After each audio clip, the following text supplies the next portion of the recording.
জানেন আইপিএল এর ইতিহাসের সব থেকে ছোট অধিনায়ক কে? রায়না নাকি গায়কোয়াড় নাকি অন্য কেউ?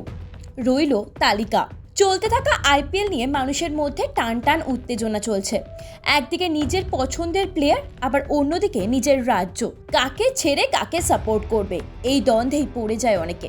তবে সেসবকে বাদ দিয়ে যদি খেলার আনন্দ উপভোগ করতে চান, তাহলে আইপিএল এর থেকে ভালো কিছুই নেই। খুব অল্প সময়ের মধ্যে বিভিন্ন দেশের খেলোয়াড়দের একই খেলার মধ্যে এখানে দেখতে পাওয়া যায়। আসুন আজকে দেখে নেওয়া যাক এই আইপিএল এর ইতিহাসে সবথেকে কম বয়সী অধিনায়ক কে ছিলেন। বিরাট কোহলি।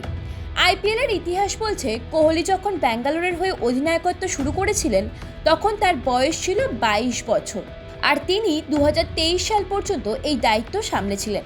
তারপর 2024 সাল থেকে এই অধিনায়কত্ব তুলে দেওয়া হয় রজত পতিদারের হাতে।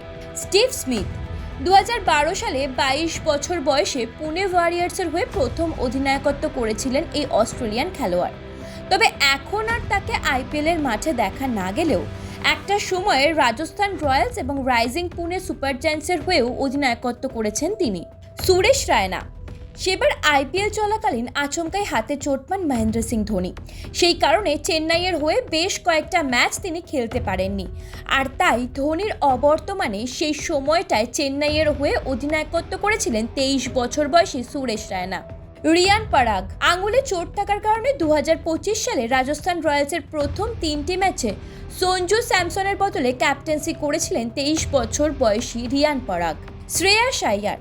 23 বছর বয়সে প্রথম দিল্লি ডেয়ার ডেভিলসের হয়ে অধিনায়কত্ব করেছিলেন শ্রেয়াস আইয়ার। পরে অবশ্য কলকাতার হয়ে অধিনায়কত্ব করতে দেখা গিয়েছে তাকে। অর্থাৎ রিপোর্ট বলছে আইপিএল এর ইতিহাসে সবথেকে কম বয়সী অধিনায়ক হলেন বিরাট কোহলি। ব্যুরো রিপোর্ট, ভারত সমাচার।